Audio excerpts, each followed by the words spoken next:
Donc les relations entre les entités. On va faire ça tout de suite. Ah, j'ai un petit souci de souris. Forcément, ça tombe maintenant. Qu'est-ce qui se passe?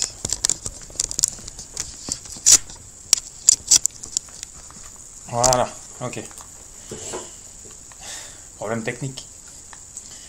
Donc, pour faire les relations entre les entités, parce que pour l'instant, on est d'accord, on a juste créé les entités, mais elles ne sont pas reliées entre elles. Donc, on va refaire la même commande que pour la création d'une entité. Donc, PHP, je retire la souris,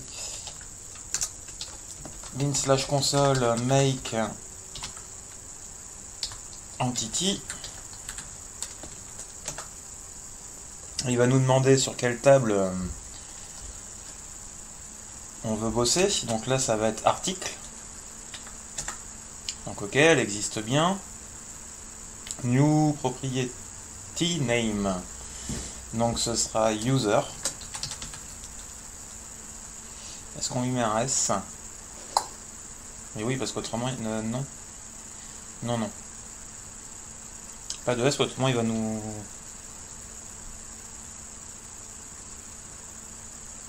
Il va nous créer un champ.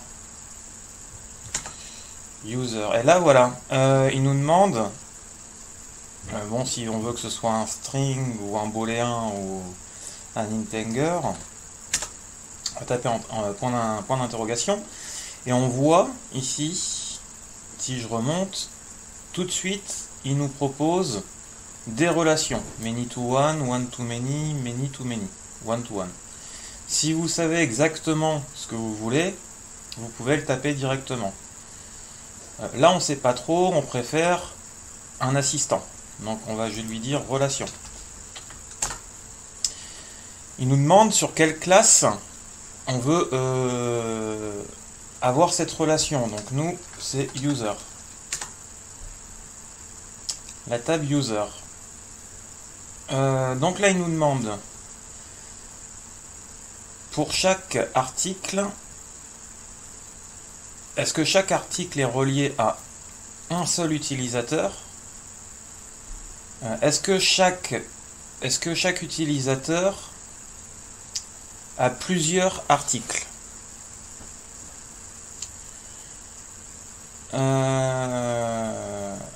Après du one-to-many, chaque article a plusieurs utilisateurs et chaque utilisateur n'a qu'un seul article. Donc non plus, ça ne nous intéresse pas. Ça, one-to-many, ça ne nous intéresse pas. Many-to-one, chaque article a plusieurs utilisateurs et chaque utilisateur a plusieurs articles. Donc là, plusieurs utilisateurs pour article, non. Ça ne nous intéresse pas non plus. One-to-one, chaque article a qu'un seul utilisateur et chaque utilisateur a qu'un seul article, ça ne nous intéresse pas. Donc on va rester, nous, sur le many-to-one. Parce que chaque article n'a qu'un seul utilisateur, on est bien d'accord. Et par contre, un utilisateur peut avoir plusieurs articles. Parfait, c'est ce qu'il nous faut. Many-to-one.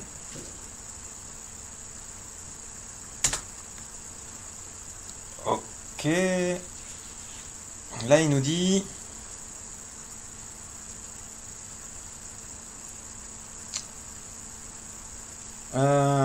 pour être sûr...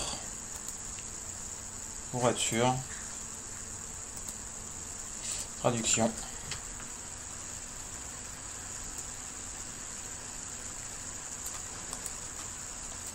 Copier.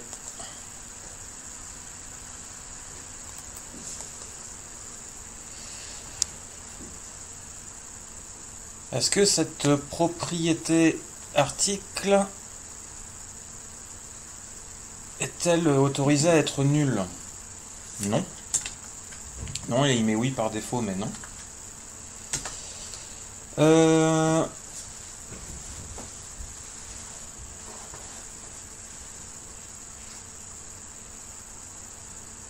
Alors, est-ce que tu veux ajouter une nouvelle propriété user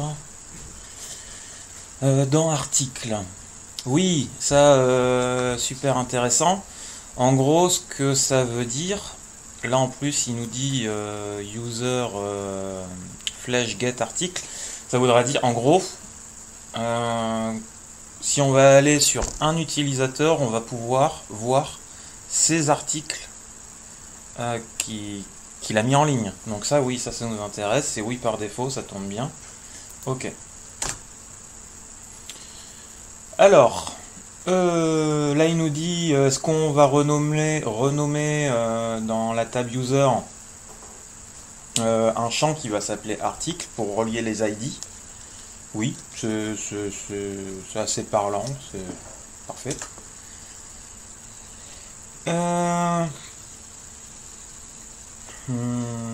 Est-ce qu'on veut rendre orphelin? Alors ça, ouais, est-ce qu'on veut supprimer, quand on va supprimer un article, ou alors, enfin, en gros, est-ce que quand un utilisateur va être supprimé à la limite, est-ce qu'on va supprimer son commentaire?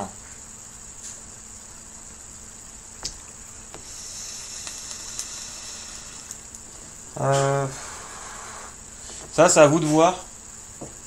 Moi, je vais mettre oui, là. Je vais mettre oui. Lui, il dit non. Bah, je suis pas d'accord avec toi, mec. Je vais lui dire oui. Yes. Alors. Est-ce que vous voulez une nouvelle propriété?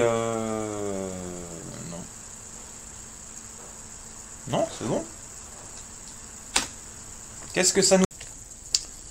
Donc, alors, qu'est-ce qu'on peut retrouver maintenant dans notre table user? Voilà, la propriété article, qui est reliée en one-to-many. Donc, de l'entité article, elle est reliée de la table user. Voilà, c'est super. Donc, après, pour envoyer ça à la base de données, on refait un make migration. Autrement, si on ne le fait pas, ça ne l'enverra pas. Il va nous créer un fichier de migration. Qu'est-ce qu'on peut voir dans ce fichier de migration? Une fonction up, voilà, donc la fonction up qui met à jour.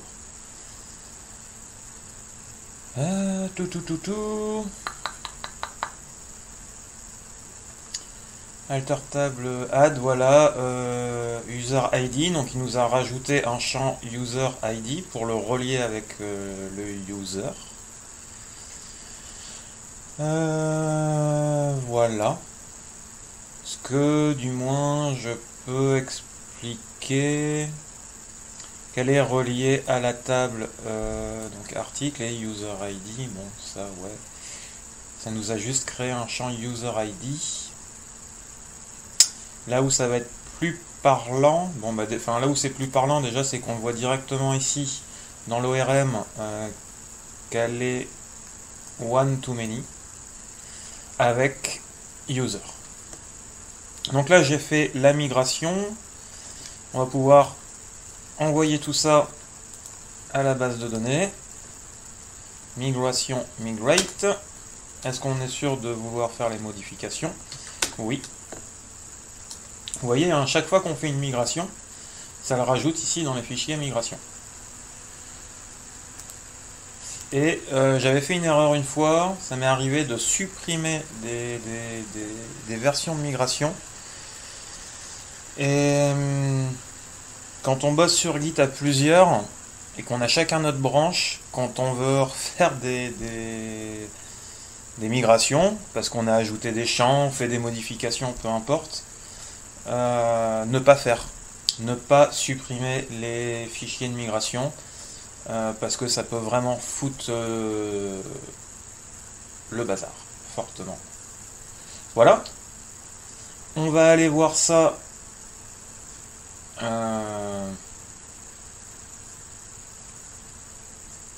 dans des beavers, ce sera plus parlant. Ce sera plus parlant. Bon, par contre, il met du temps à s'ouvrir.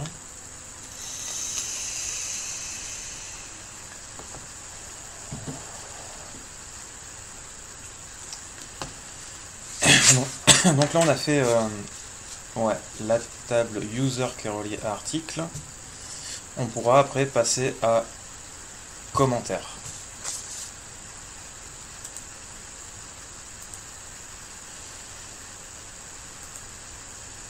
Là, je me rends dans le localhost, dans les bases de données, burger.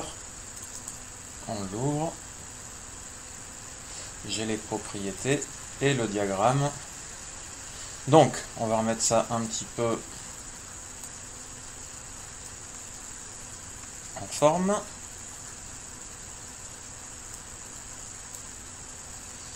Hop, hop.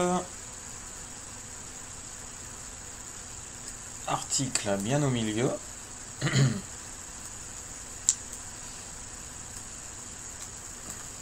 Voilà. C'est quand même plus sympa. Ça parle plus là. Donc, alors, l'article, on voit bien qu'elle est reliée à user. Et maintenant, on voit dans la table article qu'elle possède un champ user ID. Et en integer, l'utilisateur Jean-Michel, qui portera l'ID numéro 1, quand il va créer un article, on verra ici dans la table article l'user numéro 1 qu'a créé l'article numéro 28, par exemple. Donc voilà, enfin bon, ça fonctionne bien, c'est cool, on va pouvoir passer maintenant à la table commentaires.